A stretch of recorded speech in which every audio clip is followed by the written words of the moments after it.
Sonia and Sacha, for real. This is a Sonia and Sacha for Real show, and happy Social Inclusion Week, Sash. This is where we all get to hug each other. Do we get to hug? Do we get to? No, well, we can virtual hug. You can hug the people you're closest with. You can do an elbow tap. You can do a leg lift. You can do whatever you want, really. Okay, so a leg lift with no touching. Is that what our Social Inclusion Week actually means? Do you remember Bert Newton used to say, "Oh, I'm so excited, I used to run around with one leg in the air." That's what we're doing this Social Inclusion Week. So we've got the best guest who created this whole thing. We've actually been needing social inclusion for the last 7 months. That's what we have been needing. So this is perfect timing. On our 28 days of no COVID. This is perfect. Yay for us. We did it. We finally did it. So let me just introduce our beautiful guests. So Jonathan Charles Welsh, choral conductor, opera singer, Australian Order of Australia member, excuse me. He needs to put the letters at the end of his name. Do you mind? Darling, tell you who. That's great. In 2007, in 2006, established the Choir of Hard Knocks. Do you know the Choir of Hard Knocks? I do. There's a great documentary about it. Yes. And it's about how this brilliant man put together a whole lot of people experiencing homelessness and disadvantaged people and made a bloody brilliant choir out of it. And we've got the man who did it right now. Could you please welcome, go crazy, Jonathan Welsh. Welcome to the show. Hey, Jonathan. Thank you. I always feel tired when I hear that, that list of things that I've done over the last 40 years. I go, oh, no wonder I'm tired. And you know what? You did it. You did them all. You did them all. Inclusion Week, and you created this. You've put it together. Please tell us about what it all means. Well, first of all, it's great to be with you, and thank you so much for having me on the show. I didn't realise that we're all in the same little pod. We're in the same wood, yes. We're almost in our same 5 kilometres. We could have come and hung out with each other. Well, you're on your trampoline there. Yeah, I know. I could have got out into my trampoline, that boy's trampoline, but we could have just jumped from yeah. I'm not that good on the trampoline, so I can't jump to your house, but I'll definitely give it a go to just jump to the clothesline. We want to see a few tricks before we finish. Oh, God, that so scares me. You can psych yourself up for that. I will, okay. But Social Inclusion Week began really, I suppose, as a concept in my mind after the Choir of Hard Knocks came into everybody's lounge rooms in 2007. And I had so many people stop me on the streets, in the supermarkets and, in office works and saying, oh, I love what you do, but I'm not a musician or a singer. And, I really want to try and help in my community and help those people who are perhaps less fortunate to connect. So the germ of the seed really came as an inspiration out of Choir of Hard Knocks. Yeah. And so I had the great fortune to meet with Tanya Plibersek and Julia Gillard. This is when the Rudd government had just come into office at the beginning, at the end of 2007, coming into 2008. And they were bringing in the social inclusion agenda, I suppose, which had been created originally, I think, in France and Canada. And it's quite interesting because the concept of Choir of Hard Knocks and creating what we call street choirs now, which is a worldwide phenomenon. There are now, as a result of the Choir of Hard Knocks documentary, which I think every expat Aussie got a copy of in their Christmas stocking in 2007. Yeah. Some of mine ready to receive the concept of the street choirs has now gone worldwide. And there are street choirs all through America. But the concept, and England, I visited the choir of High Hopes in Ireland. I visited the choir with No Name and performed them with him in London. The Singers at the Street in San Francisco. I've performed with Dallas Street Choir in Texas. But the concept of social inclusion really was also working off what the government at that time were really trying to achieve. And I felt that their agenda was very much top down, and that really it was the community that needed to take responsibility for this issue to make it long lasting. Yes. And I'm pleased that I actually stood my ground with the government, because they said, how are you going to create, events all around the country and create social inclusion week? And I said, well, I'm not going to do it. But I'm going to encourage everybody else to connect and collaborate and celebrate inclusion in this country. So, and I'm very pleased I did, because with the change of government, of course, the inclusion department went.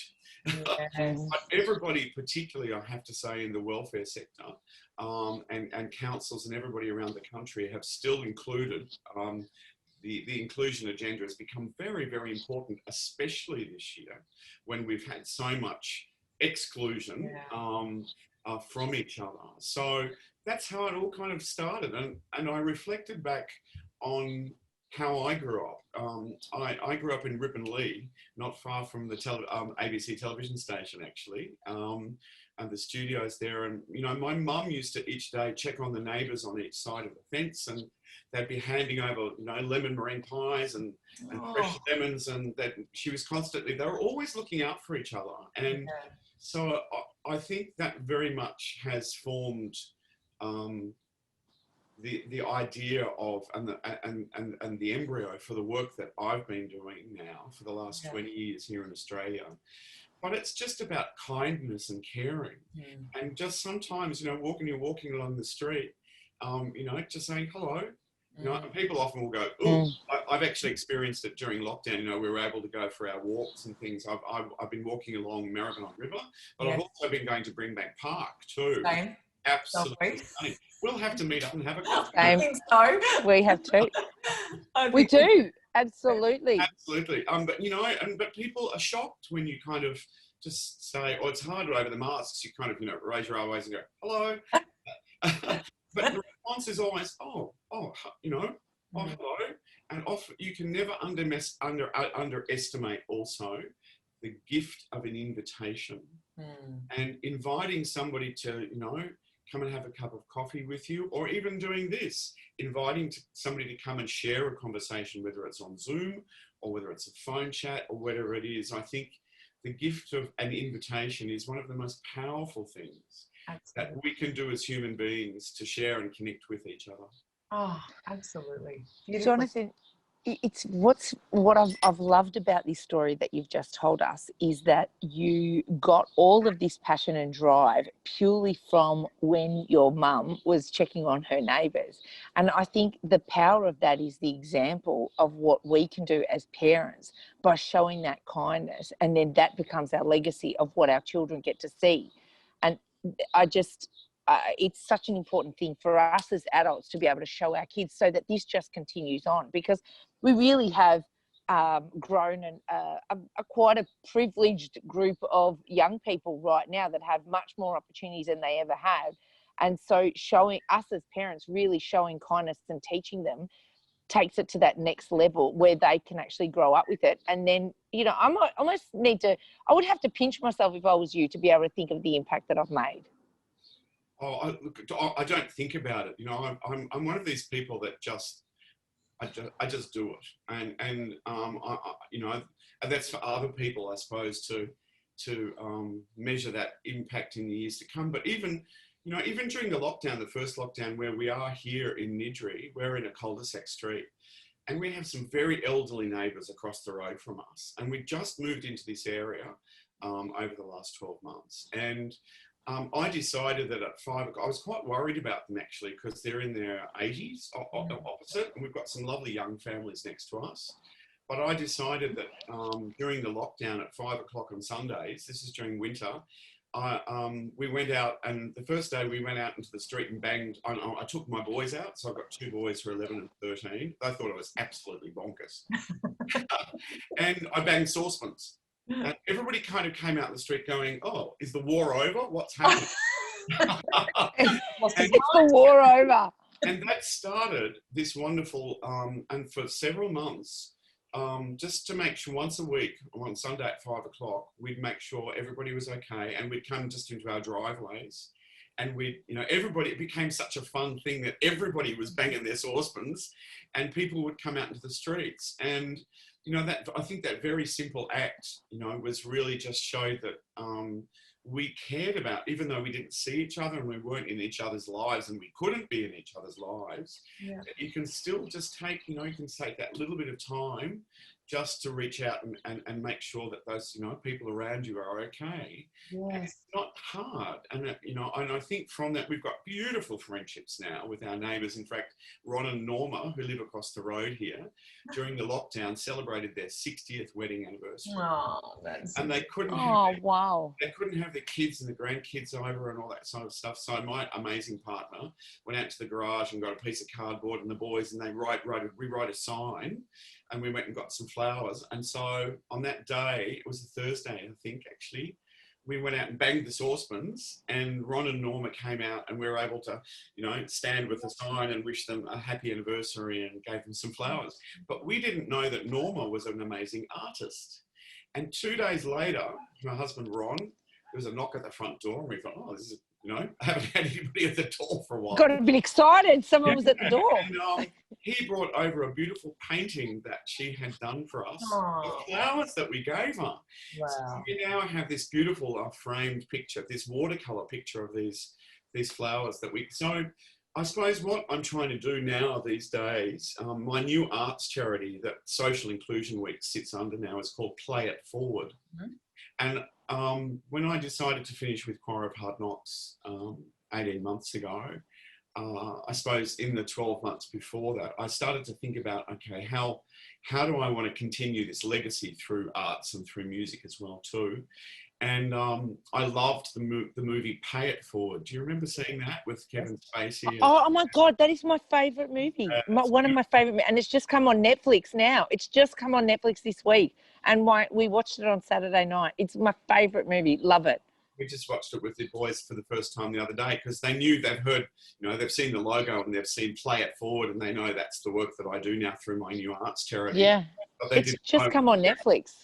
Yeah, so about a decade ago, when I was finishing with Choir, starting to kind of Choir of Hard Knocks in its early days, I actually trademarked. The name came into my head, and I thought, oh, I'm just going to sit on that. Yep. While and so I launched Play It Forward now, because I think we all have, whether it's your interest, you're able to, you know, contribute through music or art or sport or whatever it is, we're all able to make a contribution back to the world through what we're passionate about. And it can be in such a simple way. It doesn't have to be, oh, let's create a national, you know, event for everybody to celebrate every year. And it's amazing though, people have still, that we know of, you know, there are hundreds of events that people, even this week, are creating. In the councils have picked it up. A lot of welfare agencies and great, you know, organisations who are doing great work already in the inclusion space, are using it to promote and highlight what they do. And that's exactly what I wanted this to do. Oh, Jonathan, we just think you're incredible. I don't know how you don't just walk around constantly covered in goosebumps, because we certainly have been during this whole interview. I think we need to come back and do like an hour with you, and let's actually really dig deep into, you know, the impact that you've had, because what an incredible life. Thank you so much for being with us today on the Sonia and Sacha For Real show. If you would like to get involved in paying it forward in social inclusion. It's playitforward.org.au. So we actually have choirs around here. I've in fact created a choir entirely virtually since September with the Moonee Valley Council who supported it. Yep. An entire choir that, in fact, at 11 o'clock today, if you go to Play It Forward, the Facebook page, you will see the Voices of Moonee Valley's first performance ever virtually, as a virtual choir at 11 o'clock today. That's launching. Incredible. And socialinclusionweek.com.au or .com.aus, as Effie used to say. That's all we say. Socialinclusionweek.com.aus. All right, thank you very much. Good, thanks. All right.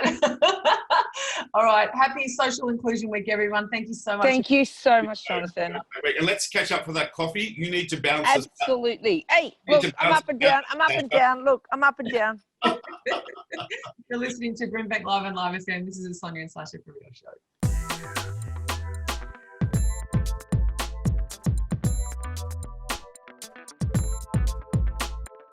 Sonia and Sacha, For Real.